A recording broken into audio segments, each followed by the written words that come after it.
गुरु साक्षात् परं ब्रह्म तस्मै श्री गुरवे नमः।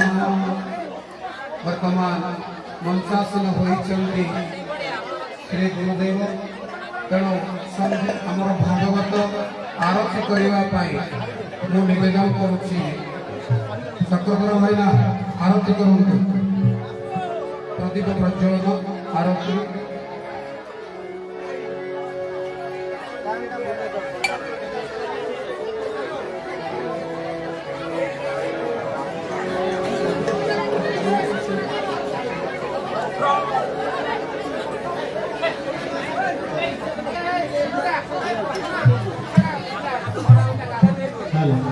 आयोजक पंडित भूपति मोहन पंडा महोदय मंच निकट को आस आरती कर आरती कर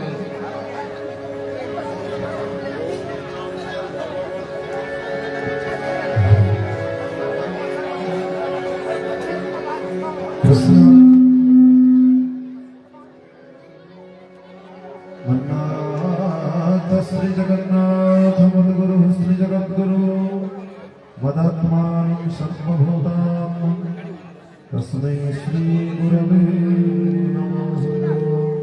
श्री भागवत भगवान की आरती। पापियों को पाप से तारते श्री भागवत भगवान की आरती। पापियों को पाप से तारती श्री भागवत भगवान की आरती। पापियों को पाप से तारती। बोले भागवत भगवान की।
निवेदन करी जे ए अनुष्ठान आवाहक पंडित भूपति मोहन पंडा महोदय श्री गुरुदेवंकर निमंत्रण करिवे बा स्वागत करिवे तांकर बाणी माध्यम दुई पद बाणी माध्यम स्वागत करिवे। जय जगन्नाथ जय जगन्नाथ। श्रीमद भागवत पारायण प्रवचन ज्ञानयज्ञर त्रयोदश वर्षर षष्ठ दिवस।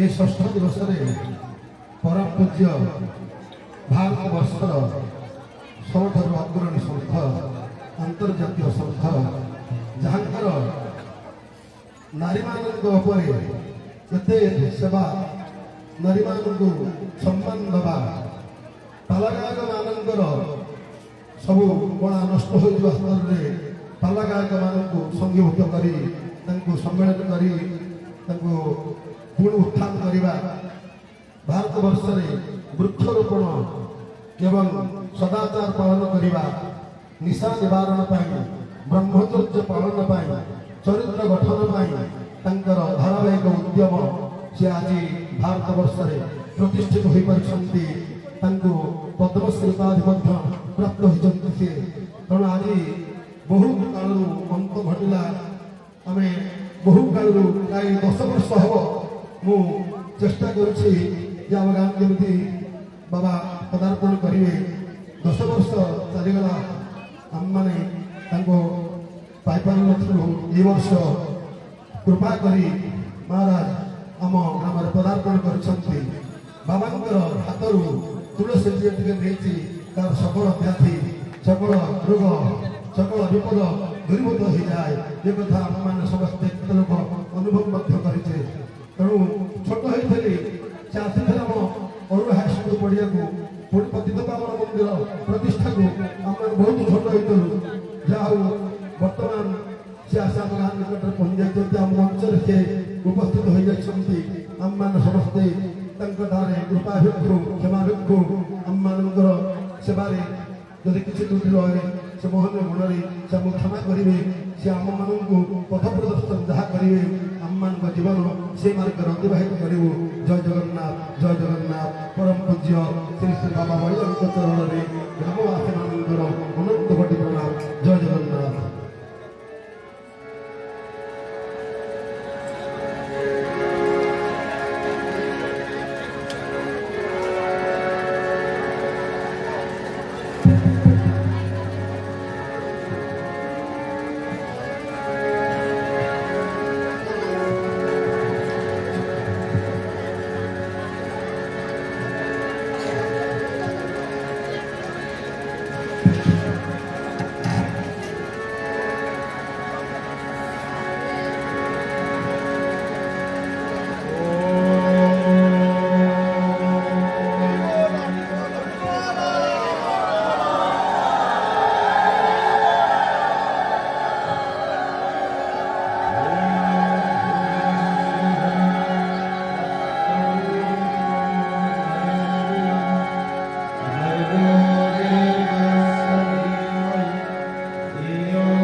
इदमयेन सविकारतेन देवजाति भुवनानि पश्यन् ॐ गणेनारायणे रुद्रे अम्बिके भास्करे तथा भिन्ना भिन्न न कर्तव्यम् पञ्चदेवो नमस्ते ॐ सन्नो मित्रः सन्वरुणः सन्नो भवत्यर्च्यमा सन्नो इन्द्र बृहस्पति सन्नो विष्णुर्गुरुक्रमः नमो ब्रह्मणे नमस्ते वाय त्वमेव प्रत्यक्षं ब्रह्मासि त्वामेव प्रत्यक्षं ब्रह्मं वदिष्यामि भूतं वदिष्यामि सत्यं वदिष्यामि तन्नामवतो तदुत्तारमवतो अवतो मामवतो भक्तारम्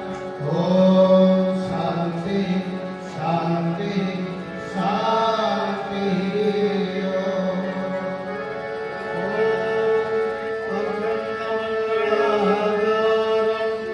व्याप्तं येन चराचरं तत्पदं दर्शितं येन तस्मै श्री गुरवे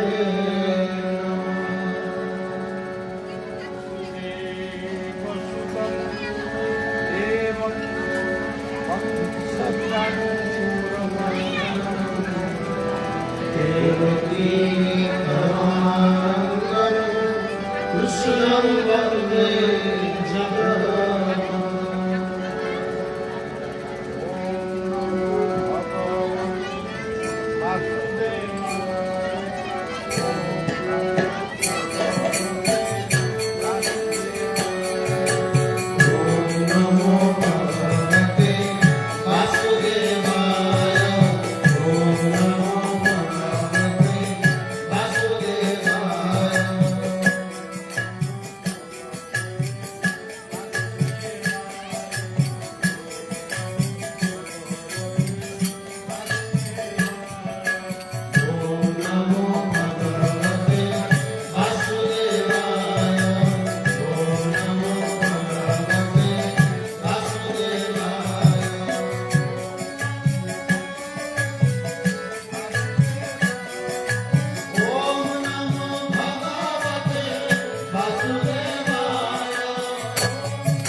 వాసుదేవుడు నీలాద్రి చతుర్ధామూర్తిଙ୍କ ରୂପରେ ଭଗବାନଙ୍କ ରୂପରେ এই অদৃশ্য শক্তি ନିରାକାର ଓ ସାକାରଙ୍କ ରୂପରେ ଭଗବାନ କୃଷ୍ଣଙ୍କ ରୂପରେ ବଢ଼ିଆ ପ୍ରଣାମ ଜଣାଉଛି ଏବଂ ବାଘୁଆ ଗ୍ରାମ ये पंचायतर ये जिलार एवं ये ग्रामर प्रकृति अधिवासी मानकर भागवत कथार जो माने उद्योगिता उद्योग समस्तंकर शुभ कामना करुच्ची समस्त भितर वासुदेव कृपावर्षण हो एक ସେତିକି ପ୍ରାର୍ଥନା କରୁ।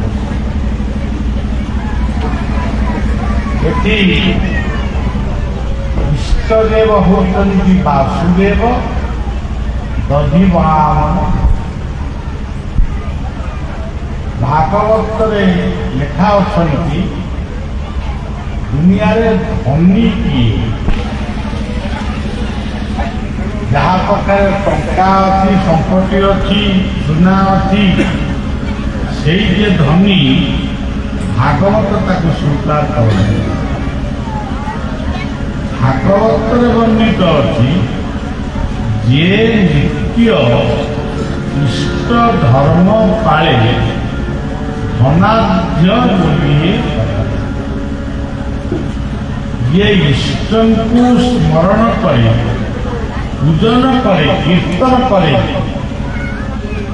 ଅର୍ପଣ କରେ, ସେଇ ହେଉଛନ୍ତି ପ୍ରକୃତରେ ଇଏ ସମାଜର ଧର୍ମ। ତେଣୁ ଇଷ୍ଟଦେବ ବାସୁଦେବ ଦଧିବାମନ ତାଙ୍କ ପାଦରେ କୋଟି କୋଟି ଅଦର୍ଶ ପ୍ରଣତି ମାନସରେ ଦଉଛି, ଅର୍ପଣ କରୁଛି। ଗ୍ରାମ ଦେବତୀ ମା ବୁଢ଼ୀ ଜଞ୍ଜାଳି ମା ମଙ୍ଗଳା ସର୍ବମଙ୍ଗଳ ମାଙ୍ଗଲ୍ୟେ ଶିବେ ସର୍ବାର୍ଥ ସାଧିକେ শরণ্যে ত্রয়ম্বকে গৌরী নারায়ণী শরণাগত দীনার্থ পরিত্রাণ পরায়ণী সর্বস্যাদি হরে নারায়ণী নমস্তে। মা মঙ্গলা বুড়ি জঞ্জারি প্রণাম জনাচ্ছি এবং গ্রাম অঞ্চল মহামারী ঠাରୁ প্রাকৃতিক বিপর্যয় পর্যন্ত সবু বিপদরে সে সহায় হুঁকি যেତିকি প্রার্থনা ये श्रीमद भागवत पारायण ज्ञान यज्ञ अनुष्ठित है।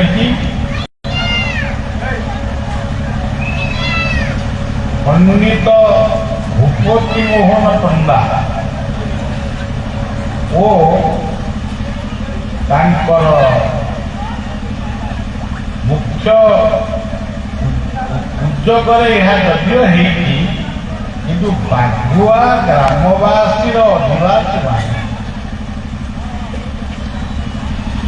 एमाने समस्ते तांकर एई भागवत कथार सहयोग तेणु समस्ते नरनारायण तेणु भागवत गोटे कथा अच्छी श्रोता भक्ता जे पचारी ये सब ये तीन जन जानती भागवत कथा को जे शुणती जे कहती जे पचारी बुझती ये समस्तर सम अधिकार तेणु समस्ते होती नर नारायण बलिया समस्त को नमस्कार जनाती।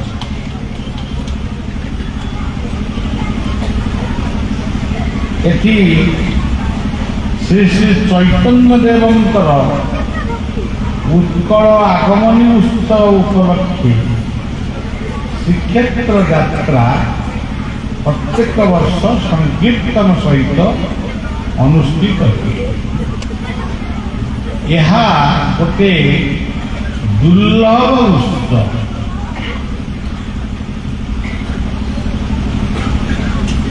बड़ौ नाम संकीर्तनम सत्य दैत्य कुलाधिनाथ मंथनम सूर्यन्दुमी रामाभिरामा गोपालन परिपालन जगत भारा हरे श्री गौरांग प्रिय କୀର୍ତ୍ତନ କଲି ବୋଲି ବ୍ରଜେ ସଚିନନ୍ଦନ। ତେଣୁ ସଚିନନ୍ଦନ ରୂପରେ ସଚ୍ଚିଦାନନ୍ଦ ବ୍ରହ୍ମା ଆବିର୍ଭାବ ହୋଇଛି। କଳି କର୍ମଶକୁ ନାଶ କରିବା ପାଇଁ ସେ ପାବନ ପ୍ରେମ ମୂର୍ତ୍ତି ନଦିଆ ନବଦ୍ୱୀପ ଗ୍ରାମରେ ଜନ୍ମଗ୍ରହଣ କରିଥିଲେ ଏବଂ ସେ ମୁକ୍ତ କଣ୍ଠରେ କହିଥିଲେ। ସେ ବି ଜଣେ ପଣ୍ଡିତ, ସେ ଭାରତ ବର୍ଷର ମହାନ ପଣ୍ଡିତ ଥିଲେ। ସେ ମଧ୍ୟ କହିଥିଲେ ଏ ଯୁଗରେ ଯେମିତି ଅନ୍ୟାନ୍ୟ ଯୁଗରେ ସତ୍ୟରେ ତପସ୍ୟା, ତ୍ରେତୟାରେ ଯଜ୍ଞ, ଦ୍ୱାପରରେ ସେବା, କିନ୍ତୁ କଳି ଯୁଗରେ କେବଳ ନାମ ସଂକୀର୍ତ୍ତନ। ହରେର ନାମୈବ କେବଳମ୍ ବୋଲି ସେ ମୁକ୍ତ କଣ୍ଠରେ ଘୋଷଣା। ତେଣୁ ଆମେ ତାକୁ ଠିକ ଭାବରେ କରୁଛୁ କି ନା এটা ଆମେ ଆମକୁ ପଚାରିବା। କିନ୍ତୁ ଆସିଲା ବେଳେ ଦେଖିଲି ପିଲାମାନେ, ଛୋଟ ପିଲାମାନଙ୍କ ଉପରେ ମଧ୍ୟ ଯୁବକମାନଙ୍କ ଉପରେ ଏ କୀର୍ତ୍ତନର ପ୍ରଭାବ ପଡ଼ିଛି। କୀର୍ତ୍ତନ ତାକୁ ଓଲଟେଇ ଦେଲେ ନର୍ତ୍ତକ। ସେମାନେ ନର୍ତ୍ତକୀର ମନୋଭାବ ନେଇ ସୁନ୍ଦର କୀର୍ତ୍ତନ କରି ଏ ଗ୍ରାମକୁ ନାମମୟ କରିଥିଲେ। ତେଣୁ ଭାଗବତରେ ସବୁ କଥା ସିଏ କହିଛନ୍ତି।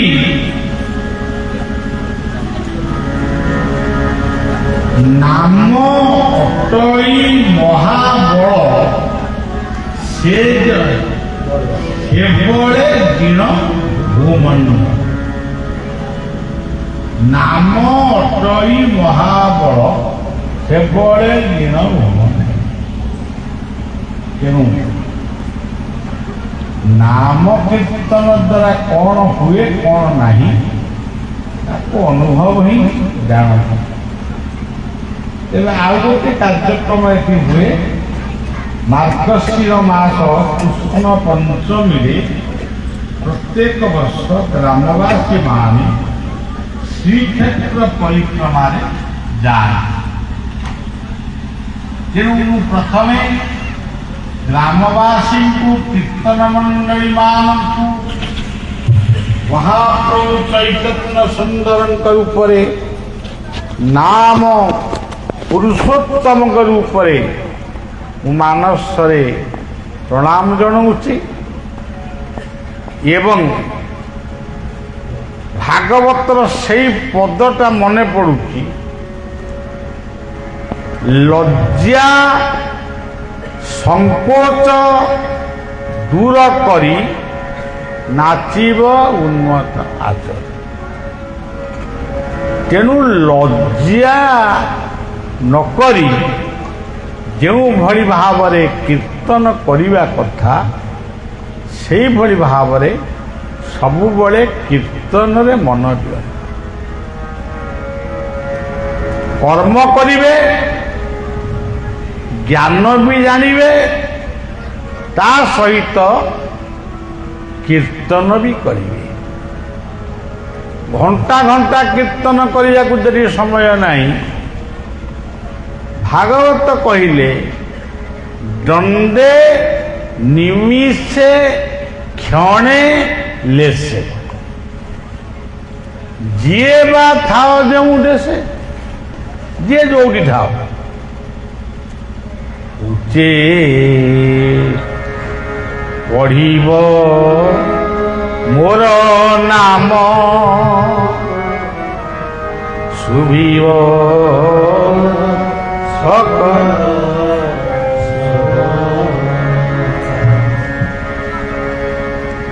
উচ্চে পড়িব মোর নাম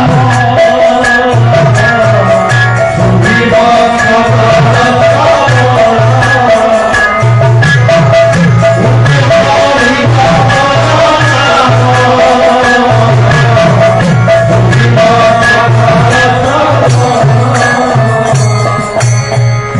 ଭାଗବତରେ ଆହୁରି ଗୋଟେ ଭଲ ପଦ ଅଛି ମୋ ନାମ ଶ୍ରବ କୀର୍ତ୍ତନେ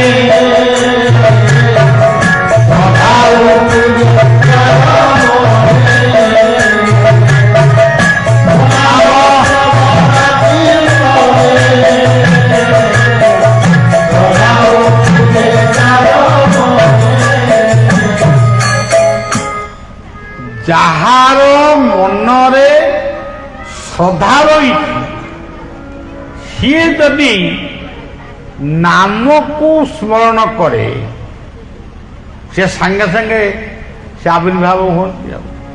ତାର ପ୍ରମାଣ ଦ୍ରୌପଦୀ ପାଞ୍ଚାଳି ସିଏ କ'ଣ ସବୁ ସ୍ତବ ସ୍ତୋତ୍ର ଖୋଳ ହାରମୋନିୟମ ଗିନି ବଜେଇକିରି ନାମ କରି ଭଗବାନ କୃଷ୍ଣଙ୍କୁ ଡାକିଥିଲେ ସ୍ମରଣ କରିଥିଲେ। ରଖିଲେ ରଖ ଜଗନ୍ନାଥ ଆଉ ନାହିଁ ରଖନ୍ତା ତୁମ୍ଭେ ଅଖିଲେ ପ୍ରଭୁ ହେ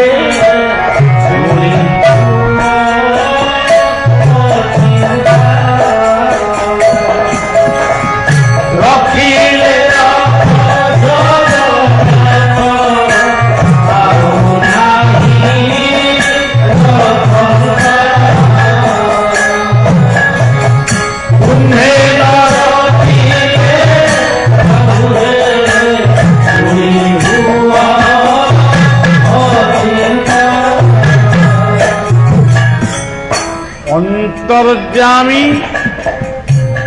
ତୁମେ ମୋର ଅନ୍ତରରେ ଅଛ। ମୋତେ ଦୁଃଶାସନ ଉଲ୍ଲଂଘନ କରୁଛି। ଦୁର୍ଯ୍ୟୋଧନର ଆଦେଶରେ ମୋ ସମ୍ମୁଖରେ ମୋର ଶ୍ୱଶୁର ଶାଶୁ ଏ ସବୁ ଅଜା ଜେଜେ ସବୁ ମୋର କକା ସମସ୍ତେ ବହିଛନ୍ତି। ମୁଁ ଲଜ୍ଜା ମୋର ଯଦି ମୋର ବସ୍ତ୍ରକୁ ସେ ବିଭସନ କରନ୍ତି ଆପଣଙ୍କୁ ଯଦି ନ ବାଧିବ ଆପଣ ଯଦି ଶୁଣିକିରି ମନ ଦୁଃଖ କରିବେନି ତାହେଲେ ମୁଁ ଉଲ୍ଲଂଘନ ହେବା ପାଇଁ ପ୍ରସ୍ତୁତ ଅଛି।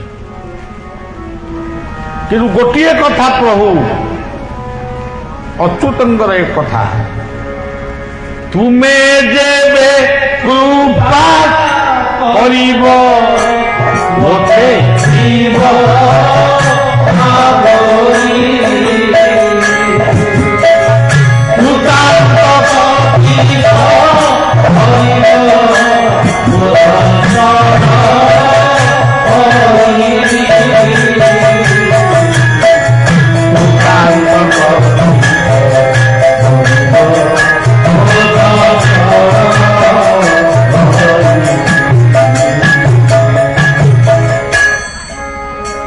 ତମେ ଯଦି କୃପା କରିବ ଇଏ ଆମର କ'ଣ କରିବ? ତେଣୁ ସ୍ମରଣ ମାତ୍ରକେ ଯିଏ ଆମକୁ ରକ୍ଷା କରନ୍ତି ଆଉ ଶ୍ରଦ୍ଧା ନଥାଇ ଅଶ୍ରଦ୍ଧାରେ ଲୋକ ଦେଖାଣିଆ ଭାବରେ ଆମର ନାମ ଭଜନ କୀର୍ତ୍ତନ କରନ୍ତି। କେବଳ ତାଳି ମାରିବା ପାଇଁ ଆମେ ବାଧ୍ୟ କରୁ, ଅର୍ଥ ଉପାର୍ଜନ କରିବା ପାଇଁ ବାଧ୍ୟ କରୁ। ସେଠି ମୁଁ ନଥାଏ। ସେ କହିଲେ ଭାଗବତରେ କହିଲେ ସଧାନ ଥାଇ ଅନ୍ତର୍ଗତେ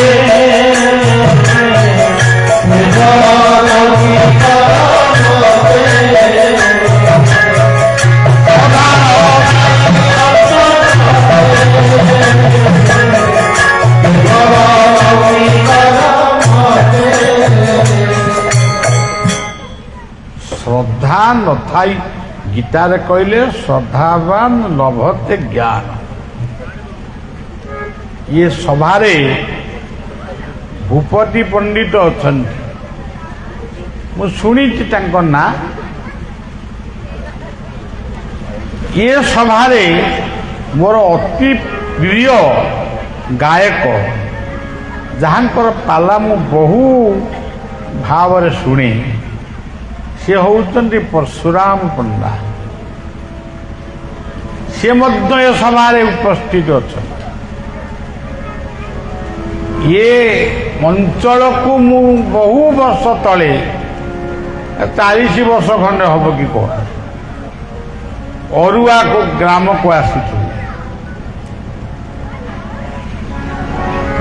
এইଭଳି ଭାବରେ ଆଉ କେତେ କଥା ଏ ଗ୍ରାମର ଅନେକ ଭକ୍ତମାନେ ମାନ୍ତିରି, ଅରୁଆ, କଦଳୀବଣ, କେଶୀପୁର, ଅଣ୍ଡରା, ଅମୃତବଣେଇ, ବଗୁଆ ଏସବୁ ବହୁ ସ୍ଥାନରୁ ଭକ୍ତମାନେ ଆଜି ବି ଯାଆନ୍ତି। କେତେକ ଦୁନିଆରୁ ଗଲେଣି, ଆଉ କେତେକ ଅଛନ୍ତି। ଯିଏ ଯାହା ଥାଉ ସେ ଯାଉଛନ୍ତି। ତେଣୁ ଆଜି ସେଇ ପବିତ୍ର ସନ୍ଧ୍ୟାଟିଏ ଆପଣମାନଙ୍କର ଏଇ ଉତ୍ସବକୁ ଆସିବା ପାଇଁ ମୁଁ 3 ଥର ମନା କରିଛି, ମୁଁ ଯାଇପାରିବି।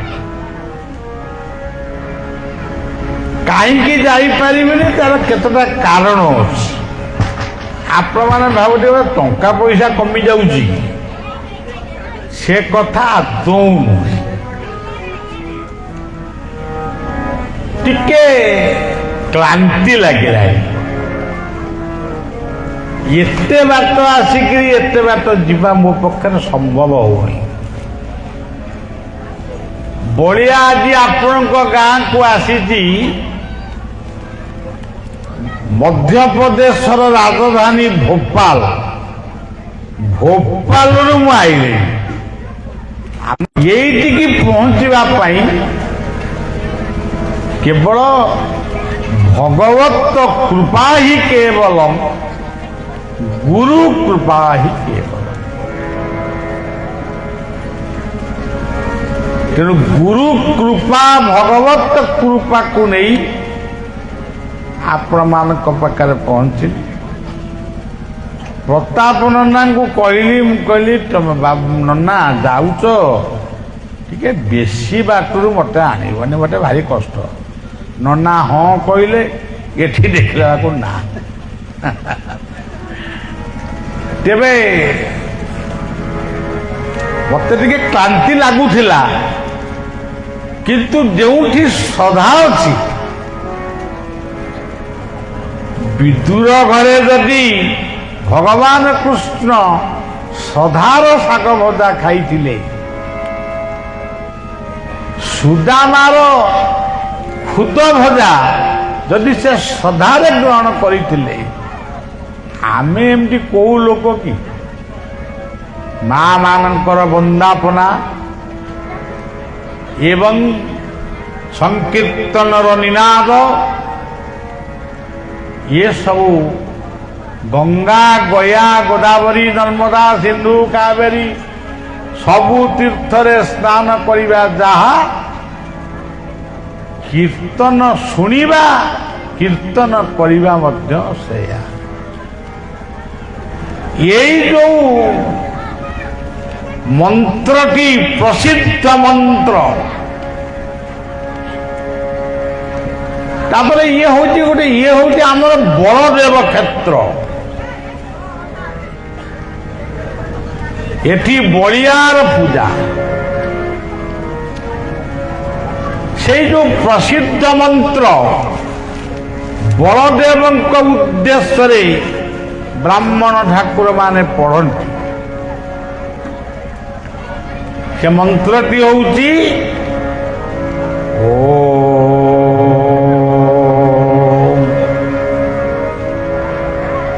নমো ভগবতে বাসুদেবায়।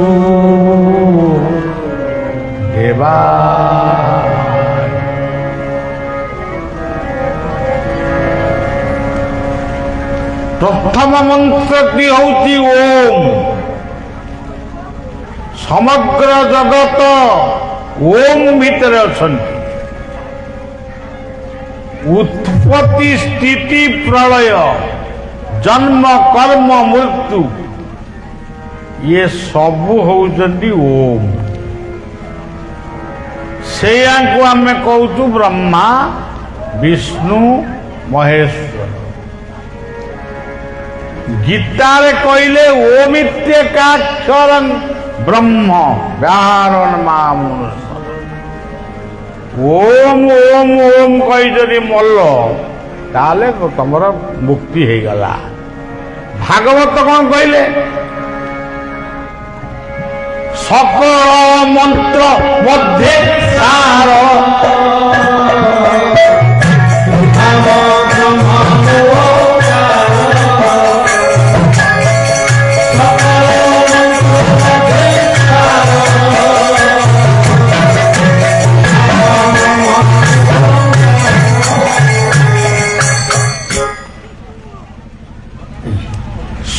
ଯେତେ ମନ୍ତ୍ର ଜଗତରେ ଅଛି ମାନେ ଗୁଡ଼େ ମନ୍ତ୍ର ମାନେ ଏତେ ମନ୍ତ୍ର ଯେ ଗୋଟେ ପାହାଡ଼ ଭଳିଆ ହବ।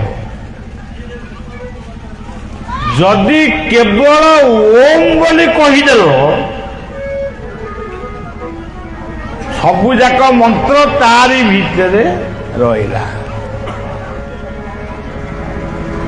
ଆମର ଗଙ୍ଗାଧର ମେହେର ଲେଖିଥିଲେ ଇଏ ଗାୟକ ମାନଙ୍କ ଆଗରେ ସେ କଥା ସବୁ ଆମେ ଆଲୋଚନା କରିପାରିବୁନି। ମୁନି ମୁଖ ବେଦ ସ୍ୱର ପୂର୍ଣ୍ଣ କଲା ଶ୍ୟାମ ବନ ଉଠିଲା ଗଗନ ଭେଦି ଉଚ୍ଚେ ଓଙ୍କାର। ତେଣୁ ଓଙ୍କାରଂ ପରମଂ ବ୍ରହ୍ମ ଓଙ୍କାରଂ ପରମଂ ତପ ଓଙ୍କାରଂ ପରମଂ ଓଙ୍କାରାୟ ନମଃ। ଇଏ ହଉଛି ଓମ୍। ନମ କଣ? নম্রতা। নমই নৃসিংহ চরণ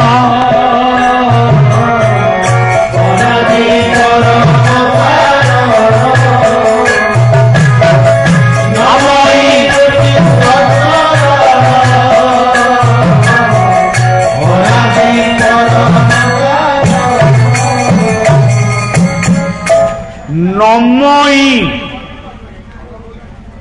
ये तीनोटी अक्षर तत्व रे तीन दिन कही हम न कहले कौन नमस्कार प्रिय भानु सूर्य को नमस्कार करो गाधेला बेले गंगा को नमस्कार करो बिछणारू उठिला बेले धरित्री की नमस्कार करो पिता माता गुरु गुरुजन मान को नमस्कार करो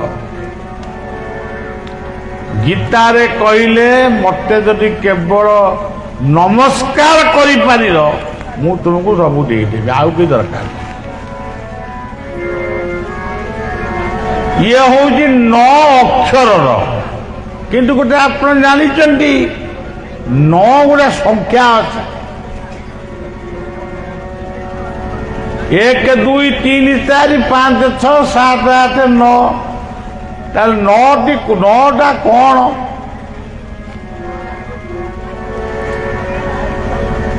श्रवणम वर्तमान आपण माने कथा शुणुचंती भागवत शुणुचंती माने भागवत 7 दिन है होचंती शुणुचंती ये गोटे भक्ति कीर्तनम आपण माने कीर्तन करुछंती कीर्तन करी श्रीक्षेत्र को जाउछंती ये हूँ आउ गोटे भक्ति সততম কীর্তয়ন্ত মাম। স্মরণম, গজ ভাগবত বর্ণিত কথা। ହାତୀ ପାଣିରେ, ନକଳ ପାଣିରେ। ହାତୀ ପାଣି ପିଇବାକୁ ଯାଇଛି, ନକଳ ତା ଗୋଡ଼କୁ ଘୋଷାଡୁଛି ସମୁଦ୍ର ନଦୀ ଗର୍ଭ। ଗଣ୍ଡୁକୀ, ଗଙ୍ଗା ଗଣ୍ଡୁକୀର ମିଶ୍ରଣ ତୀର୍ଥ। ଗଜ କଣ କରିବ? ଗୋଟିଏ ଫୁଲ, ଫୁଲ କହିଲେ ସୁମନ,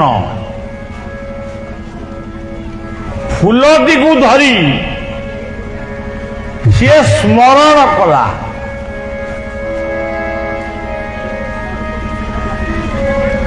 ଯେତେବେଳେ ସ୍ମରଣ କରିଛି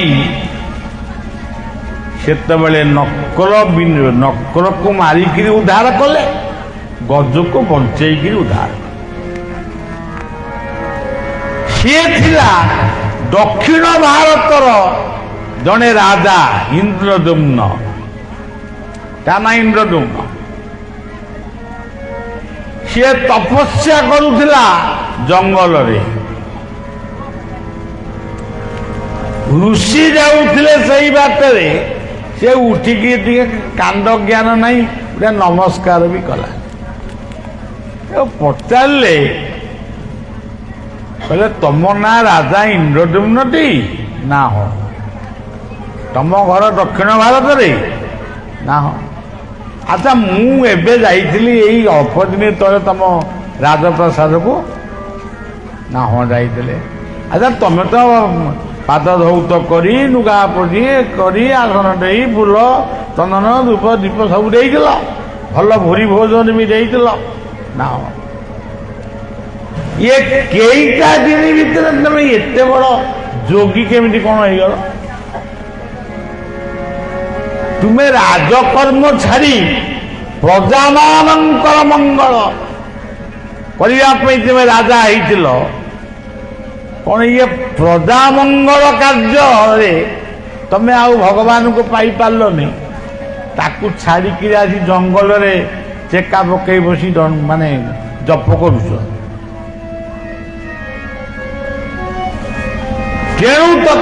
ତେଣୁ ତୁମକୁ ଇଏ ଅପରାଧ ଭୋଗିବାକୁ ପଡ଼ିବ। ତୁମେ ଗୋଟାଏ ଗଜ ମୂର୍ଖ। ଗଜକୁ କାହିଁ ମୂର୍ଖ କୁହାଯାଏ? ଗଜ ଭିତରେ ଅଛି ମୁକ୍ତା। ତାକୁ ଶାସନ ସେ ନିଜେ ଜାଣିନେଇ ତା ଭିତରେ ମୁକ୍ତା ଅଛି ବୋଲି। ତା ଉପରେ ଗୋଟେ ମାହୁତ ବସିକିରି ଏଡ଼ିକି ବକଟେ କଣ ତାକୁ କହନ୍ତି ଅଙ୍କୁଶ, ସେ ଅଙ୍କୁଶରେ ତାକୁ ଦାବି ଦିଏ, ହାତୀ ଜବତ ହେଇଯାଏ। ଆମେ ଏଠି ଯିଏ ବହିଛୁ ସବୁ ଗଜ। ଆପଣମାନେ ନଅନ୍ତୁ, ମୁଁ ହଉଛି ପ୍ରଥମ ଗଜ। ମୋ ଭିତରେ କଣ ଅଛି ମୁଁ ବି ଜାଣିନି। ନିଜେ ଠାକୁର ବି ଭାଗବତରେ କହିଲେ, ମୋ ମାୟା ମୋତେ ଅଗୋଚର କାହୁ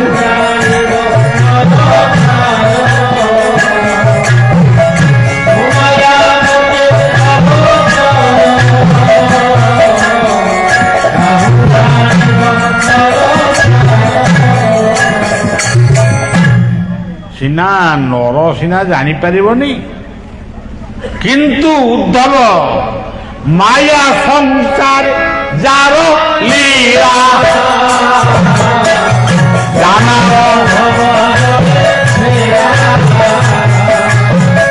ମାୟା ସଂସାର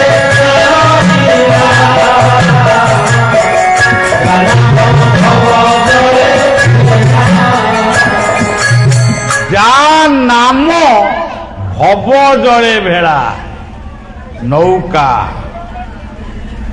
সেই ভাগবତରେ କହୁଛନ୍ତି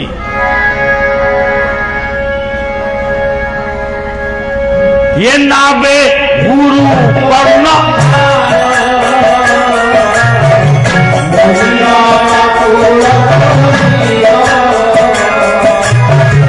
ये नावे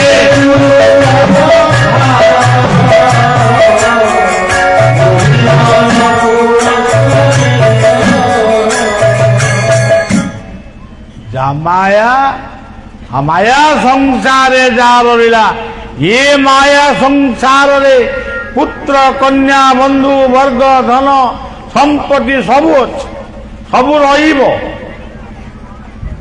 बोली कह सब किंतु तारी भितर चलिबो लीला कृष्ण आसिले लीला कले कौटी कले कौन जो मठ बाड़ी थिला से लीला कले लीला कले कौटी ब्रजपुर दही खाइले कौटी लवणी खाइले कौटी ब्रजपुर से सब कौन बाबाजी माताजी माया संसार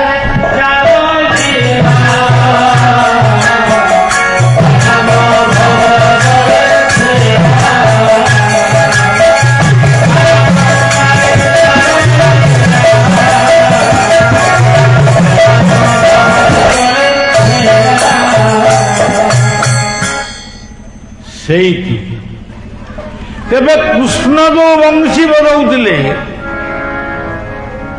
सी वंशी रे कौन बाजुला राधा राधा भी कौन नाम कृष्ण भी नाम भजन कर राधे राधे वंशी भाई राधे राधे वंशी भाई अधरे मुरली अधरे मुरली बांक नयन नरे त्रिभंगी किदाराय शोभा शोभा पाय शोभा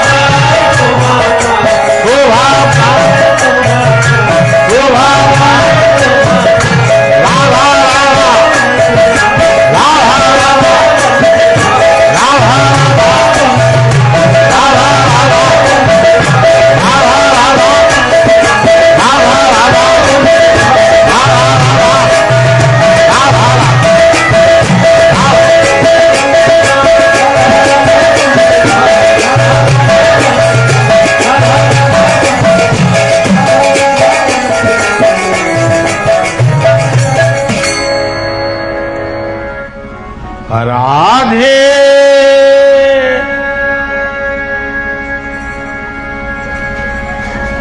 ताको आ लंबे की कही हेनी बहुत समय लगे तेणु नम नमस्कार कर हाँ श्रवण कीर्तन स्मरण आज कथा सरीब कि काली कथा सरीब तापर स्मरण करिब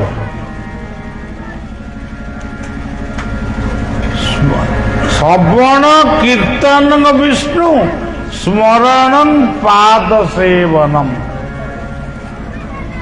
आजिकाली तो गुरुजन मानकर सेवा आज विपन्न ये गोड़ बिंदुटी आईलु ना मुझे जाऊँगी मो सांग एमती सब कथा तो आपने गाँ गहली कथा जानी कि भागवत तो कहते सेवा का अपन भक्ति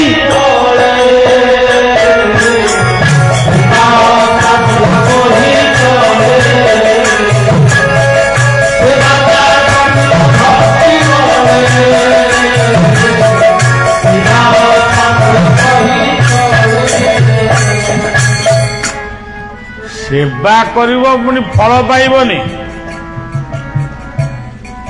ଆଉ ମୁଁ ସେବା କରିବି ଏମଏଲଏ ହେବି, ସେବା କରିବି ମନ୍ତ୍ରୀ ହେବି, ସେବା କରିବି ସରପଞ୍ଚ ହେବି, ସେବା କରିବି ଆଇଏସ୍ ନାଇଁ ଆଇଏସ୍ ର ହଅନ୍ତି ଆଉ ତେବେ ସେ ଯାହା ହଉ ମୁଁ ସେବା କରିବି ରାଷ୍ଟ୍ରପତିଙ୍କ ଠାରୁ ପୁରସ୍କାର ପାଇବି।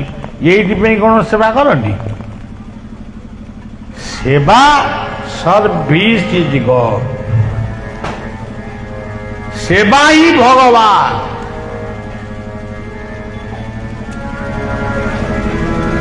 ଏଠି ଆପଣମାନଙ୍କ ପାଇଁ ବିଛଣା ପଡ଼ିଛି, ମୋ ପାଇଁ ଗୋଟେ ଖଟ ଚେୟାର ପଡ଼ିଛି। ମୁଁ କ'ଣ ଆପଣଙ୍କୁ ଲାଞ୍ଚ ଦେଇଥିଲି? ମୁଁ ଗଲେ ମତେ ଗୋଟେ ଚେୟାର ଦବ, ଗ୍ରାମବାସୀ ମାନେ ବସିବେ ତାଙ୍କୁ ଗୋଟେ ସତରଞ୍ଜି ଦବ କହିଥିଲେ। ଏହା ହିଁ ସେବା। ବାୟା କହିଲେ ସେବା, ତାକୁ ଓଲଟେଇ ଦିଅ ବା ସେ। ଯେଉଁ କାର୍ଯ୍ୟ କଲେ ଜୀବନ ବାସି ଉଠିବ, ଜୀବନ ହଉଛି ଫୁଲ, ସେମିତିଆ ସେବା କର। ହଉ ଇଏ ହଉଛି ସେବା। ତେବେ ଶ୍ରବଣଂ କୀର୍ତ୍ତନଂ ବିଷ୍ଣୁ ସ୍ମରଣଂ ପାଦ ସେବନଂ। ଆଚ୍ଛା ପାଦଟା ମୋଡ଼ିବା ପାଇଁ ମୋର ବି ବଳ କମିଗଲାଣି, ମୁଁ ଆଉ ପାରୁନି। ପାଦ ସେବନଂ, ତୁଳସୀ ଜଳ ଟିକେ ପାଅ, ସେ ବି ଗୋଟେ ପାଦ ସେବନ। ତୁଳସୀରେ ଜଳରେ ତୁଳସୀ ମିଶାଇ ଦେଲେ ପଦାମୃତ ହୁଏନି। 7ଟା ଜିନିଷ ମିଶିଲେ ନାଇଁ ଚରଣାମୃତ ହବ। ମୁଦ୍ରା ଥିବ, ମନ୍ତ୍ର ଥିବ, ମୈଥୁନ ଥିବ, ଶାଳଗ୍ରାମ ଥିବ, ଏମିତି ମିଶି 7ଟା ଜିନିଷ ହେଲେ ଯାଇ ଚରଣାମୃତ ହବ। ତାକୁ ଟିକେ ପାଉନା। ଆଉ ମଦ କ'ଣ ଢକ ଢକ ପିଇ ଯାଉଛ, ସେଗୁଡ଼ାକ ଟିକେ ବି ପାଉ। ତେଣୁ ମଦ ଛାଡ଼, ମାଦକ ଛାଡ଼, ଭଲ ମଣିଷ ହୁଅ, ଭଲ ସେବକ ହୁଅ। ଏ କି କଥା?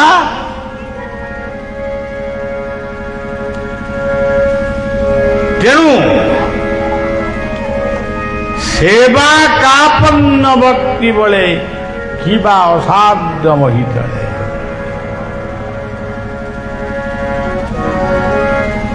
ସ୍ମରଣଂ ପାଦ ସେବନଂ। ଆମ ଗାଁରେ ଠାକୁର ଘର ନାହାନ୍ତି। ଠାକୁର ସବୁ ଗାଁରେ ଅଛନ୍ତି। ଆମ ଗାଁ ଘରକୁ ନାଗିନି ଠାକୁର ଘର, ମୁଁ ଆଉ ଚରଣାମୃତ କେମିତି ପାଇବି? ନ ପାଅ, ଖାଲି କହୁନା ଗୋବିନ୍ଦ ଗୋବିନ୍ଦ ଗୋବିନ୍ଦ।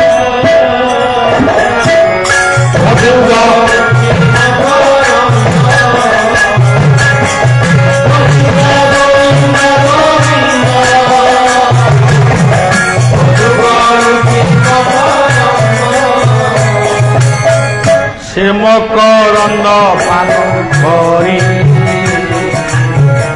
ହେଲେ ତରିଲେ ବ୍ରଜ, ସେ ବ୍ରଜ ନାରୀ ମୋର ମନ ମୋ ନିରନ୍ତରେ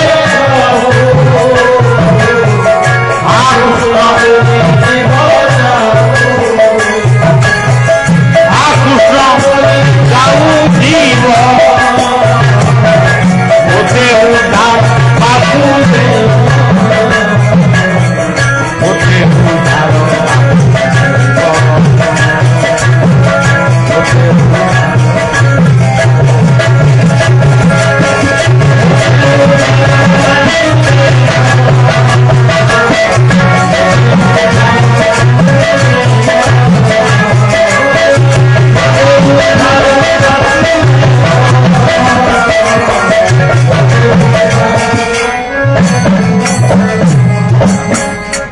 ତେଣୁ ନମ ହିଁ ଶ୍ରବଣ କୀର୍ତ୍ତନ ସ୍ମରଣ ପାଦ ସେବନ ବନ୍ଦନ ଅର୍ଚ୍ଚନ କହିଲେ ପୂଜା, ଇଏ ସବୁ ହଉଛି ନବଧା ଭକ୍ତି।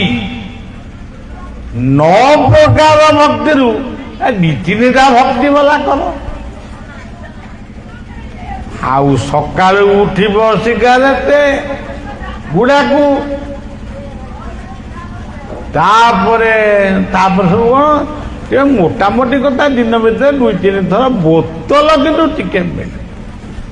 କୋଉଠି ଯେଟା ବିକ୍ରି ହଉଛି ଅନ୍ଧାରରେ ସେଠି ଗଲା ଆଉ। ତେଣୁ ସୁମନୋର୍ଭବ, ଭଲ ମଣିଷ ହୁଅ, ପରିବାରକୁ ଗଠନ କର, ବୈକୁଣ୍ଠ ସମାନ ଅଟେ ଆହା ସେହି ଘର।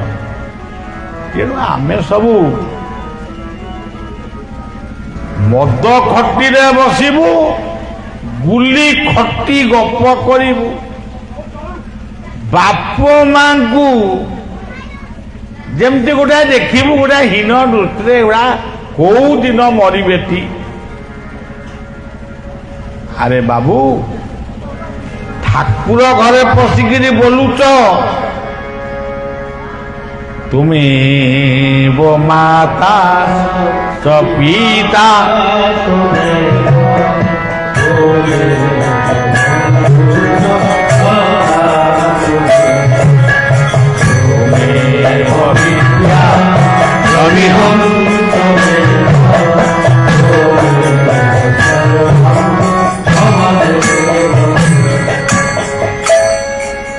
ତାହେଲେ ତମେ ଠାକୁର ଘର ଭିତରେ ପଶିକିରି ତୁମେ ମାତାସ୍ଥ ପିତା ତମେ କାହିଁ କହୁଛ?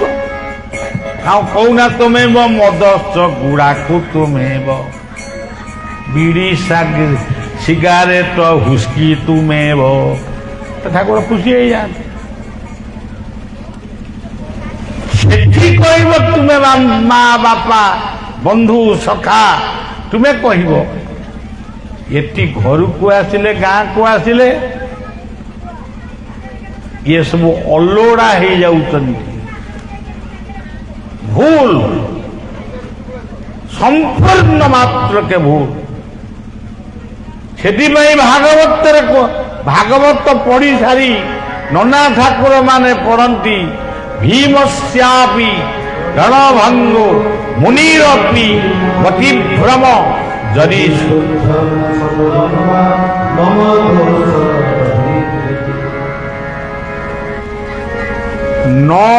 ଗୋଟେ ଅକ୍ଷର କଥା କହିଲି। ମଟି କଣ? ମନ। ଏଇଠି ଆପଣ ବଇଛନ୍ତି, ଇଏ ମନଟି କଣ? ସୁମନ। ଦେଶ ପାଇଁ ଯୋଉମାନେ କାର୍ଯ୍ୟ କରୁଛନ୍ତି ସେ କଣ? କୁମନ। କୁ କହିଲେ ପୃଥିବୀ। ଗୋଟିଏ କାମ ସାରି ଆଉ ଗୋଟିଏ ମନ କାମ କରିବା ପାଇଁ ମନ ବଳଉଛନ୍ତି, ସିଏ ମନଟି କଣ? ବିମନ। ସବୁ କାମ ସଇଲା, ଟିକେ ନିଶ୍ଚଳରେ ବସି ଧ୍ୟାନ କଲେ, ସିଏ ମନଟି କଣ? ଅମନ।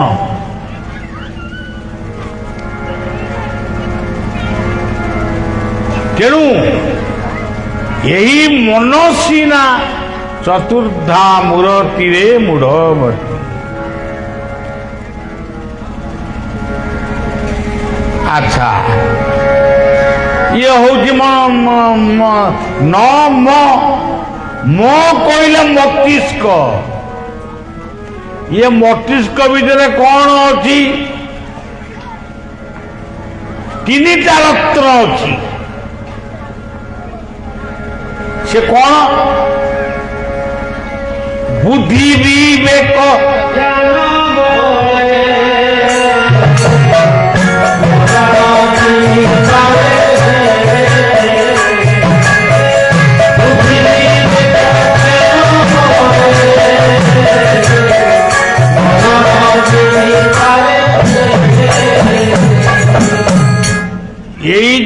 ତିନୋଟି ରତ୍ନ ଇଏ ମସ୍ତିଷ୍କ ଭିତରେ ପ୍ରଭୁ ରଖିଛନ୍ତି। ମୋ ପିଲାମାନେ ସେଇ ମୁକ୍ତାକୁ ଚିନ୍ତନ କରନ୍ତୁ। ସେଇ ଭାଗବତରେ ଅଛି, ଜୀବନରେ ଯାହା କରୁଛ ଭାବି ଚିନ୍ତି କର, ନହେଲେ ଅଡୁଆରେ ପଡିଯିବ। ସେଇ ଭାଗବତ କହୁଛନ୍ତି, ବୁଦ୍ଧିକୁ କରି ଆଗୁ ସାର ପଣ୍ଡିତ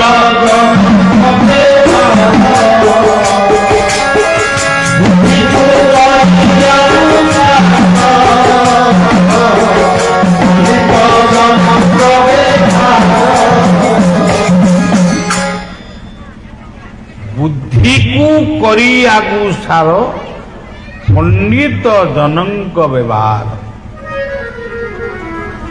ଆଉ ନିର୍ବୁଦ୍ଧିଆ ହେଇକିରି କଣଟା କରିବ? ସଜ୍ଜନ। ଆଉ ଗୋଟେ ଭାଗବତରେ ପଦ ଅଛି, ଭଲ ପଦ, ବୁଦ୍ଧି ବିଚାରି କର୍ମ କଲେ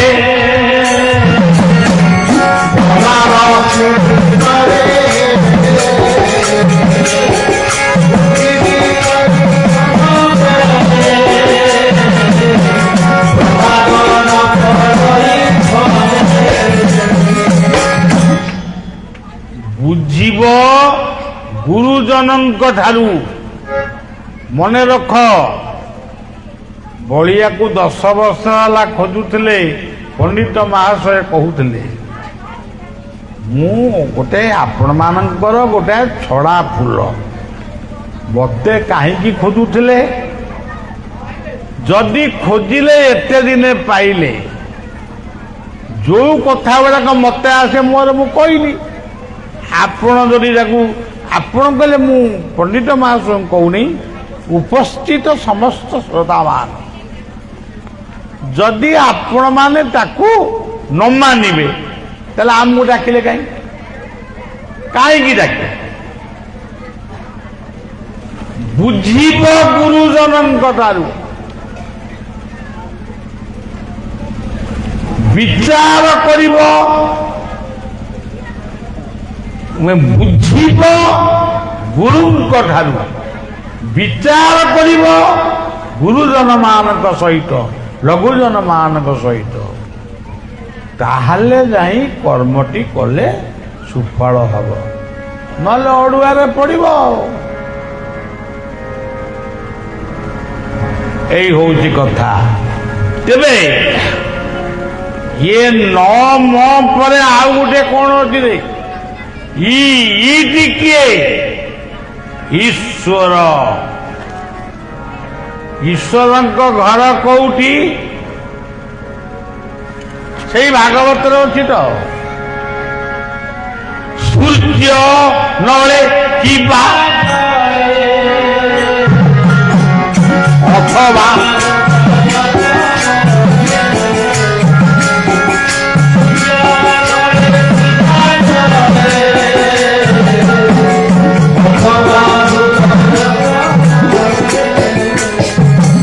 ସୂର୍ଯ୍ୟ ହିଁ ଈଶ୍ୱର। ଏଠି ଦୀପ ଅଗ୍ନି ଜଳୁଛନ୍ତି, ଇଏ ବି ଈଶ୍ୱର। ଯୋଉଠି ଗାଧଉଛ ସେ ବି ଈଶ୍ୱର। ତମ ହୃଦୟରେ ଅଛନ୍ତି ଈଶ୍ୱର। ଆଚ୍ଛା ବାବୁ, ତମ ହୃଦୟରେ ଅଛନ୍ତି, ତମେ ଏତେ ଆଡେ ଯାଉଛ? ଦୀପଟିଏ ଲଗେଇଲେ ଆମେ ପଢୁଛୁ ଦୀପଂ ଜ୍ୟୋତି ପରଂ ବ୍ରହ୍ମ। ପଢିଲ କାହିଁକି? କାହିଁକି ତମେ ପଢିଲ? ତମକୁ କିଏ ଖୋତାମତ କର? ଦୀପଂ ଜ୍ୟୋତି ପରଂ ବ୍ରହ୍ମ, ଦୀପଂ ଜ୍ୟୋତି ଜନାର୍ଦ୍ଦନ। ଆଗ ପଢିଲ କାହିଁକି? ତାକୁ ତ ମାନୁ ନା, ପଢୁଛ କାହିଁକି? ଦୀପ ଲଗଉଛ କାହିଁକି? ଏଠି ତ ନନା ଲଗେଇଲେ, ବ୍ରାହ୍ମଣର ଅଧିକାର, ବ୍ରାହ୍ମଣକୁ ଦିଆଗଲା। ଆଉ ଗୋଟା ଗୋଟା ଜାଗାରେ ଜୋତା ମଡ଼େଇ ବି ଲଗେଇ ଦଉଛନ୍ତି। ଜୋତା ନହେଲେ ଗୋଡ଼ ହାତ ନ ଧୋଇକି ଯେମିତି କୋଉଠି କ'ଣ କରିଥିବେ ଆସିକି ଲଗେଇଦେଲେ ଦୀପ ଆଉ। ଚନ୍ଦ୍ରମା ମନସ ଜାତ ଚକ୍ଷୁ ସୂର୍ଯ୍ୟ। ଆଉ କ'ଣ ଯେ ଲେଖିଛି ସବୁ ଗଞ୍ଜେଇ ଖାଇ ଲେଖିଛନ୍ତି। ସୂର୍ଯ୍ୟ ଅନଳେ କିବା ଜଳେ ଅଥବା ହୃଦୟ କମଳେ। ହୃଦୟକୁ ଚିନ୍ତନ କର। ତାପରେ କହିଲେ ଯେବେ ନ ପାରେ ଏତେ ଘରେ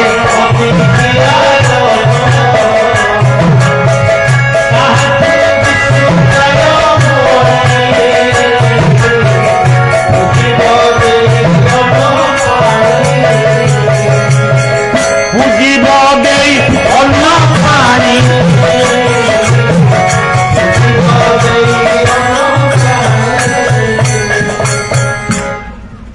ଆଚ୍ଛା ପୂଜିବ ରେ ଅନ୍ନ ପ୍ରାଣୀ ପାଣି, ହଁ ସେଇଟା ମତେ ଶୁଭିଲା ପ୍ରାଣୀ। ଭଗବାନ କୃଷ୍ଣ ଅର୍ଜୁନଙ୍କୁ ସାଥିରେ ନେଇ ମାୟା ରୂପ ଧାରଣ କରି କର୍ଣ୍ଣଙ୍କ ଘରେ ପହଞ୍ଚେ। ଅତିଥିଙ୍କୁ କର୍ଣ୍ଣ ଦେଖି ନିଷ୍ଠୁର ମାନେ କୃତ୍ୟ ହେଲେ କ'ଣ ଆପଣଙ୍କୁ ସେବା କରିବି? କହିଲେ ଆମେ ସେବା କରିବୁ କିନ୍ତୁ ତମ ହାତରୁ ଆମେ ଖାଇବୁନି। ଯଦି ନ ଖାଇବ ତ ଖାଇବ କେମିତି? ନା ମୁଁ ସବୁ ଯୋଗେଇ ଦେବି, ଆପଣ ରୋଷେଇ କରି ଖାଇବେ ଆଉ। ନା ରୋଷେଇ କରି ଖାଇବେ ଯେ ଆମର ଟିକେ ଇଚ୍ଛା ହେଉଛି ମାଂସ ତରକାରୀ ଖାଇବୁ। ଆମେ ଯଦି ଏଇଠାରୁ ମାଂସ ମୋର ବା ବାଡ଼ିରେ ମୁଁ ବା କୁକୁଡ଼ା ଚାଷ କରିଛି। କୁକୁଡ଼ା ପୁଣି ଆଜିକାଲି ଚାଷ ହେଲେଣି। ଶୁଣନ୍ତୁ, କୁକୁଡ଼ା ଚାଷ କରିଛି। ଆମ ପିଲାଦିନେ ଆମେ ଧାନ ଚାଷ କରୁଥିଲୁ, ଏବେ କୁକୁଡ଼ା ଚାଷ, ମାଛ ଚାଷ, କୁମ୍ଭୀର ଚାଷ, ତାପରେ ହାତୀ ଚାଷ, ଭାଲୁ ଚାଷ, ଖାଲି ମାଙ୍କଡ଼ ଚାଷ ହେଇନି। ତେବେ ଏଇ ସବୁ ଚାଷ, ତେଣୁ ସଜ୍ଜନ ଏଠି କ'ଣ ହେଲା? ତମେ ମାଂସ ତରକାରୀ ଖାଇବ ନା? ହଁ, କୋଉ ମାଂସ ଆପଣ ଖାଇବେ? ଗୋଟେ ସର ବିଧିଆ ଯେ ମୁଁ ମାରି ପେକି ଦେଇଦେବି। ନା ନା ନା, ମୁଁ ତମ ପୁଅ ମୁଣ୍ଡକୁ କାଟିକି ତମରି ପୁଅ ମାଂସ ଖାଇବି।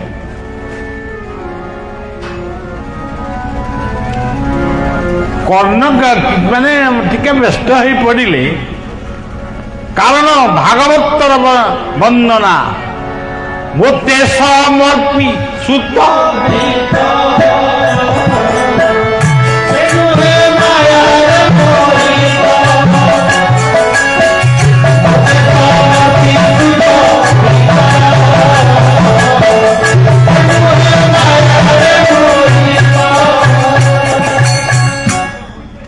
ଆହୁରି ଗୋଟେ ବଢିଆ ପଦ ଅଛି, ଶରଣ ଦିଅ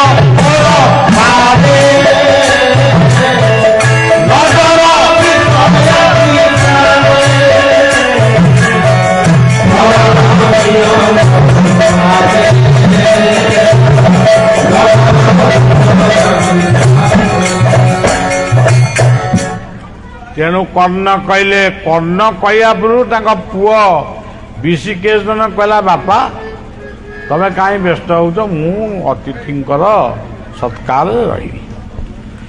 ଆଦା ସିଏ ତାପରେ କହିଲା, ଏତେ ଗପ କହିବା କଟାକଟି ହେଲା, ମାଂସ ହେଇଗଲେ, କ'ଣ ତରକାରୀ ଫକାରୀ କଲେ କି ନାହିଁ ମୁଁ ଜାଣିନି।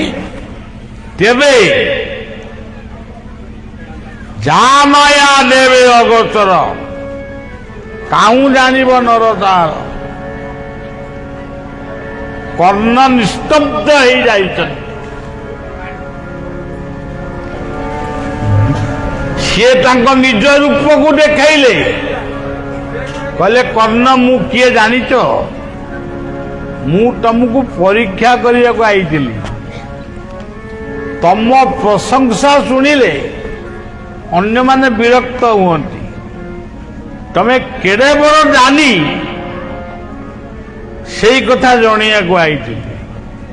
ତମ ପୁଅ ମାଂସ ଖାଇବାକୁ ମୁଁ ଆସିନି। ନିଅ ତମ ପୁଅକୁ ନିଅ, ନିଅ ପୁଅ ନିଅ।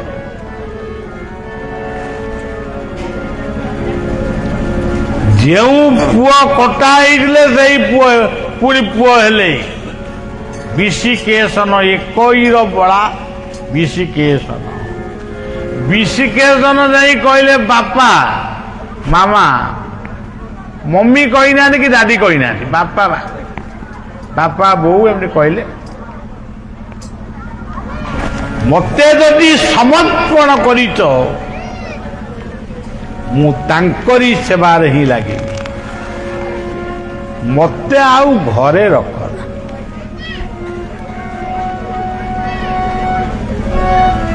যে দ্রব্য মতে সমর্পিব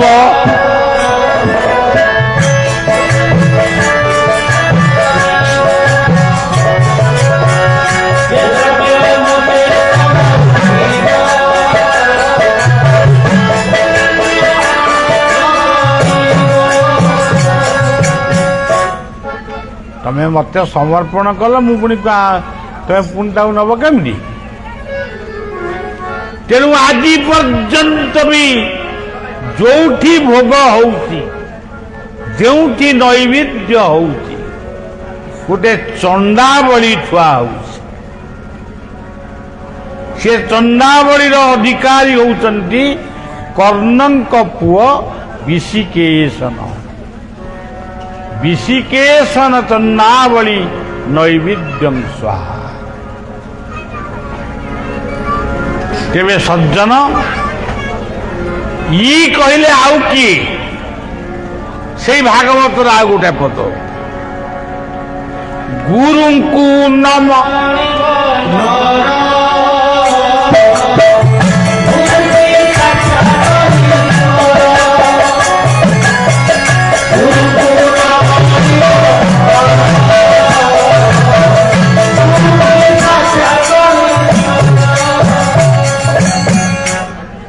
ସଜ୍ଜନ କଣ କହିବା, ଏ ରାତି ପାଇବା କଥା। ତେଣୁ ଏ କଥା ଆଉ ଛିଣ୍ଡିବ ନାହିଁ, କଥାଟାକୁ ସାରିବାକୁ ପଡିବ ନା। ଆଉ ଓମ୍ ଆରମ୍ଭ କରିଥିଲି, ଓମ୍ ନମ ଭଗବତେ ବାସୁଦେବାୟ। এই ମନ୍ତ୍ରକୁ ସବୁଦିନେ ଆପଣମାନେ 12 ଥର ଜପ କରିବେ, ସର୍ବନିମ୍ନ 12 ଥର। এই ମନ୍ତ୍ର ସିଦ୍ଧି ହେଲେ ଆପଣଙ୍କୁ ସବୁ କିଛି ଦବ। ଆଚ୍ଛା, ନମ ଓମ୍ ନମ ଗଲା, ଆକୁ 12 ଥର ଜପ କରିବେ, ଓମ୍ ନମ ଭଗବତେ ବାସୁ। ଯଦି ମନ ହେଲା କୀର୍ତ୍ତନ ବି କରିବେ, ଓମ୍ ନମ ଭଗବତେ ବାସୁ।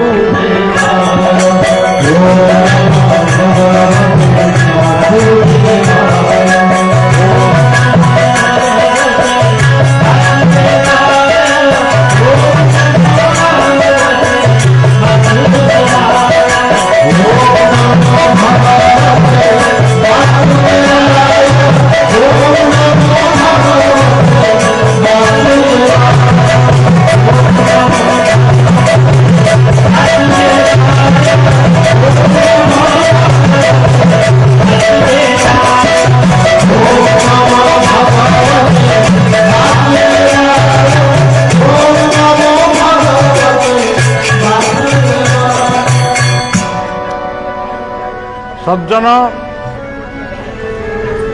ଓମ୍ ନମ ଗଲା, ଭଟି କଣ?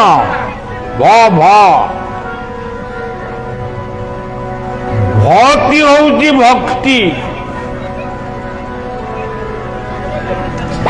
ସବୁଠୁ ଭାଗବତରେ କହିବା, ଆଉ କାହିଁ କୁଆଡ଼କୁ ଯିବା ଭକ୍ତିକୁ ଠାରୁ ଦୁର୍ବାସ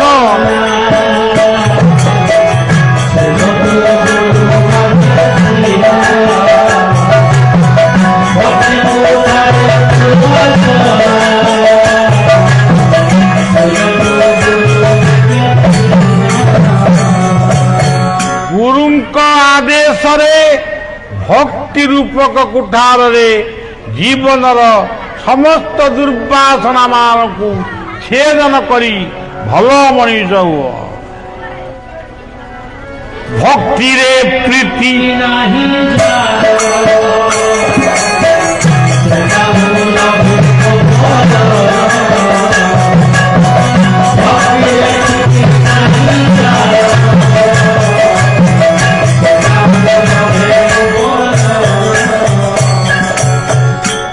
ଆପଣ ବହୁତ ଭକ୍ତି କରିବେ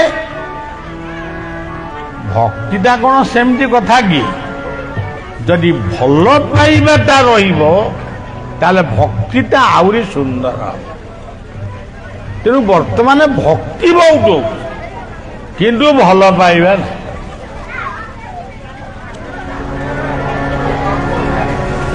ଏଇଭଳି ଭାବରେ ଭକ୍ତି ହେଉଛନ୍ତି ଜନନୀ ଭାଗବତର ମୂଳ କଥା ତାକୁ ଆଉ ଆଲୋଚନାକୁ ଆସି ହବନି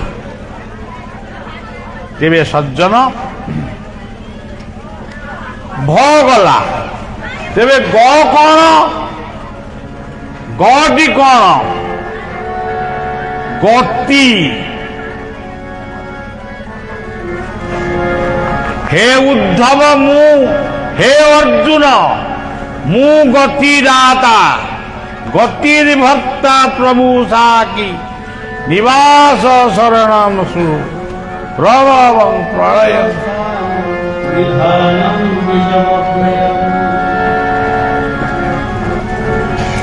ग कहिले गति आमे जो कर्म करुचे ये कर्म को आउ किए न बुझू आमे जदि बुझीचु ताले यथेष्ट यही ग अक्षर को नहीं भागवत कौन कहते गुरु गोविंद दियो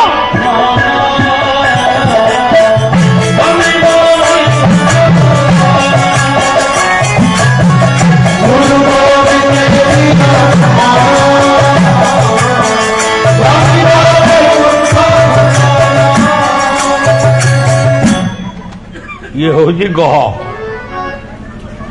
बटी कौन प्रथम एक ब्रह्म ईला द्वितीय प्रकृति ठार आत्मा जात माया प्रथम कौन एते ठाकुर थिले कि आदि जो ठाकुर बाबा रे बाबा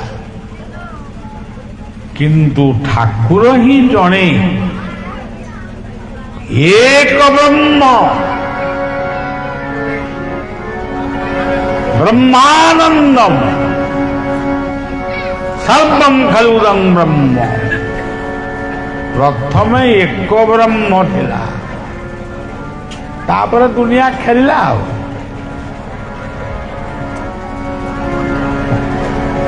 तोदी कौन तत्व सबू कथा आपण करिवे तत्व न जानिले किछि नाही तत्व बुझिले टूटे भ्रांति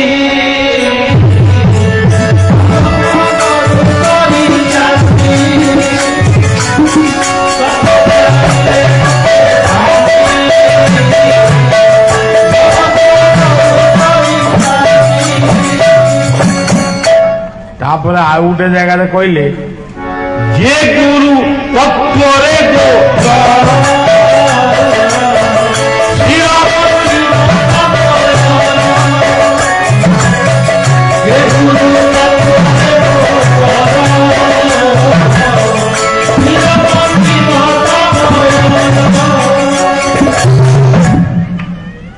ଜାଣିବା ଦରକାର। ଧରନ୍ତୁ ଆପଣ ଲେଖିଛନ୍ତି ଶ୍ରୀମଦ ଭାଗବତ କଥା। ଶ୍ରୀମଦ କଣ? ତା ତତ୍ଵ କଣ?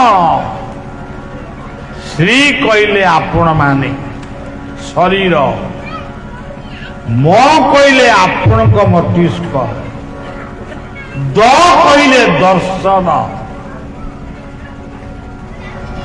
ଦେବ ଦର୍ଶନ, ଗୁରୁ ଦର୍ଶନ, ସନ୍ଥ ଦର୍ଶନ, ବିପ୍ର ଦର୍ଶନ, ଶାସ୍ତ୍ର ଦର୍ଶନ, ତୀର୍ଥ ଦର୍ଶନ। ଦ କହିଲେ ଦାନ, ଅନ୍ୟକୁ କିଛି ସାହାଯ୍ୟ କର। ଦ କହିଲେ ଦୟା। ସେଇ ଭାଗବତ କହୁଛନ୍ତି, ମୁଁ କିଛି କହୁନି। ଜୀବରେ ଯାର ଦୟା ନାହିଁ,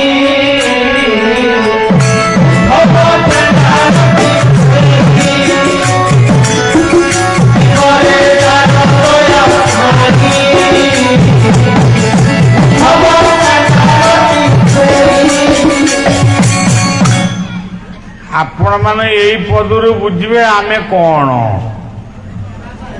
ଆମେ ପ୍ରକୃତରେ ଜାତି କଣ ଆମର? ଆମ ସମସ୍ତଙ୍କ ଜାତି ବୋଧେ ବାରଣା ହେଇଗଲେଣି ଚାଣ୍ଡାଳ। ବ୍ରାହ୍ମଣ, କ୍ଷତ୍ରିୟ, ବୈଶ୍ୟ, ଶୂଦ୍ର ସମସ୍ତେ କେହି ହେଉନାହାନ୍ତି, ସବ ଚାଣ୍ଡାଳ। ଜ୍ୟୋତିଷ ମାନେ ଖାଲି କହୁଛନ୍ତି ରାହୁ ପୀଡ଼ା ପଇଲା ଚାଣ୍ଡାଳି ଭୋଜନ କର। ମୁଁ ସେ କୋଉଠି ମିଳିବେ? ତେବେ জীব সেবা করে যে জন, সেই জন সেবী দেশ। শ্রীমদ ভাগ দুর্জয় দেহ শূন্য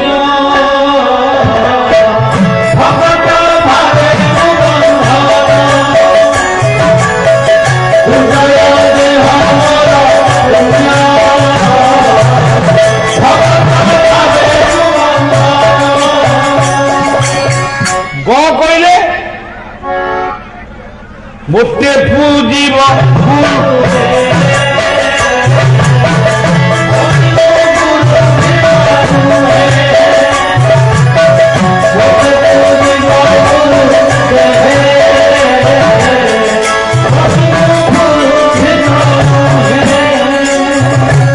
ଆଉ ব কইলে ব্রহ্ম,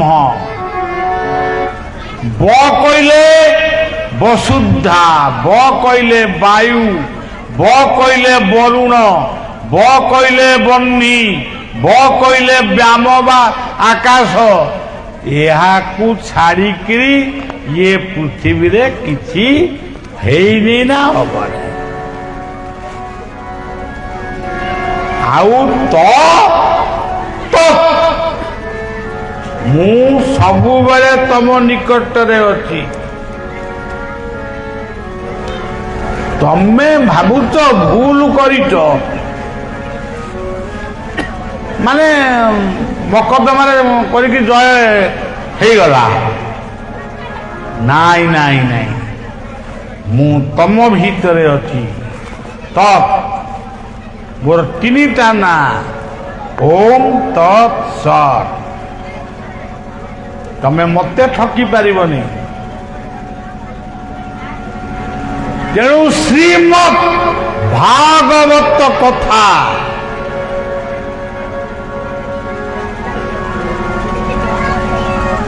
ତେବେ ଭାଗବତ କଥା କିଏ ଶୁଣିଥିଲେ? ରାଜା ପରୀକ୍ଷିତ। ପରୀକ୍ଷିତ ଶବ୍ଦର ଅର୍ଥ କଣ? ରାଜା ପରୀକ୍ଷିତ ଶୁଣିଲେ ଆମେ କାହିଁ ଶୁଣିବା? ଆମେ ବି ସମସ୍ତେ ପରୀକ୍ଷିତ, ପରମାତ୍ମାଙ୍କ ଦ୍ୱାରା ରକ୍ଷିତ। ଆମେ କଣ ଶୁଣିବା? ପରୀକ୍ଷିତ କାହାଠାରୁ ଶୁଣିଥିଲେ? ଶୁକ। ଶୁକ ମାନେ କଣ? ଶୁଆ ପକ୍ଷୀ। शुभ कथा जीवन पाई जहाँ मंगल से कथाटा शुणी तेणु भागवत शुणा जहा तीर्थरे आवाहन करिया सेया तीर्थ पर्यटन करिया सेया भक्ति करिया सेया सबू तो सेया सेथिपाई कुआगला तर्क पाषाण्ड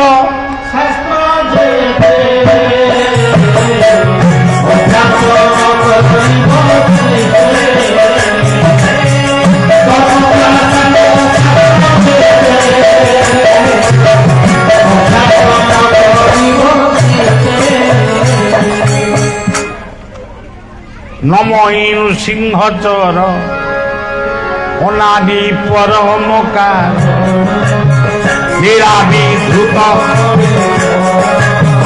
देवमान माया संसार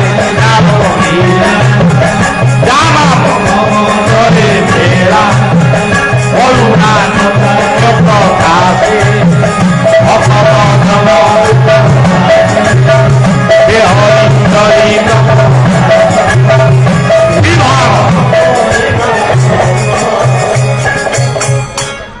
तेणु सज्जन ये सबुदिने मुखर्ज कर पड़ूना से सब मिल ये भागवत दरबार को शिशु अनंत आश्रम को जो जो ग्रामर लोक माने जाती सबु भक्त माने आज एकत्र होती सुंदर ये परिवेश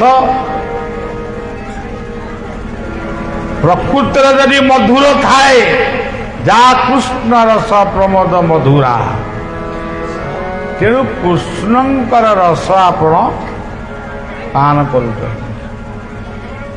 उद्धव कृष्ण को भजबू मु मले कृष्ण को पाइबी ये तत्व जदि मुंकार न मरी तमें कौन कृष्ण को पाइब तेणु सज्जन ये सर्व ये चांदुआ माइकी पर्यंत ये सर्व कृष्णर शरीर जंतुंक बाह्य अभ्यंतर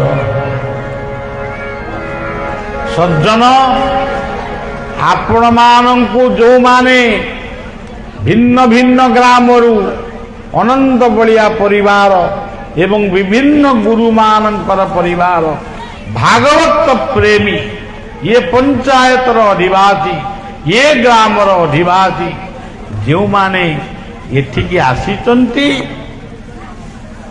समस्ते ये भागवत कथा शुणी राजा परीक्षित जमती अभिशाप विमुक्त है मोक्ष पथर यात्री होते आमे मध्य समस्ते मु पथे नहले नहली आपण माने समस्ते भिन्न भिन्न अपराध विमुक्त हुई भल जीवन यापन कर कथा को विश्राम दबा मत बहुत बात फेरिया को पड़ो मात्र 5 दिन आश्रम रही तापर भिकारी लोक पुणी कुआड़े भिक्षा झुरा धरी जीवी तेणु आम से मंत्र को कीर्तन करवा ओम नमो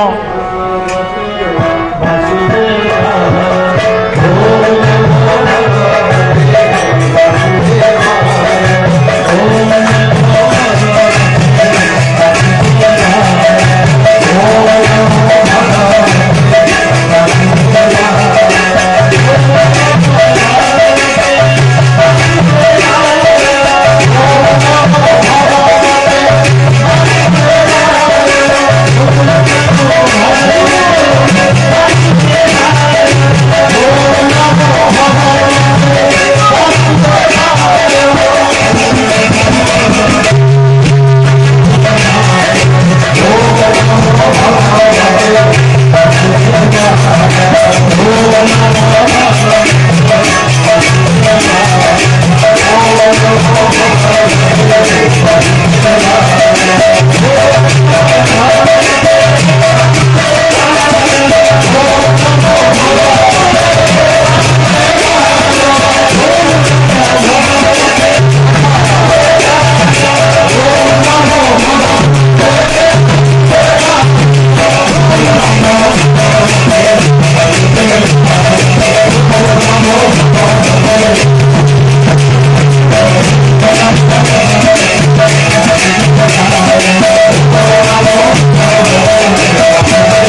ଆଉ ବାଧ୍ୟ କରୁନି, ବହୁତ କଷ୍ଟ ଲାଗେ।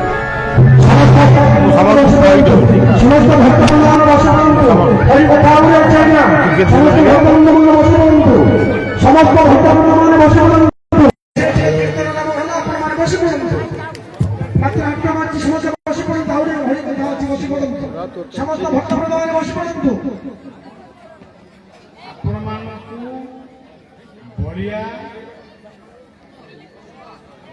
ବିନମ୍ର ନିବେଦନ କରୁଛି, ସମସ୍ତେ ସତସିଂହର ପ୍ରସାଦ ପାଇକିରି ଯିବେ। କାରଣ ପ୍ରସାଦ ଅର୍ଥ ହେଉଛି ଦୟା। ପ୍ରସାଦ ପାଇବା ପୂର୍ବରୁ ଯେଉଁ ପୂର୍ଣ୍ଣାହୁତି ପର୍ବ ପାଳନ ହେବେ ତାକୁ ମଧ୍ୟ ସୁନ୍ଦର ଭାବରେ ଆପଣମାନେ ଦର୍ଶନ କରିବେ। ବଳିଆକୁ ଅଟକାଉଛନ୍ତି, ଜମା ଆସିନଥାନ୍ତି, କେମିତି ଆସିବେ ସେ କଥାଟାକୁ ମନେ ମନେ ଭାବିବେ।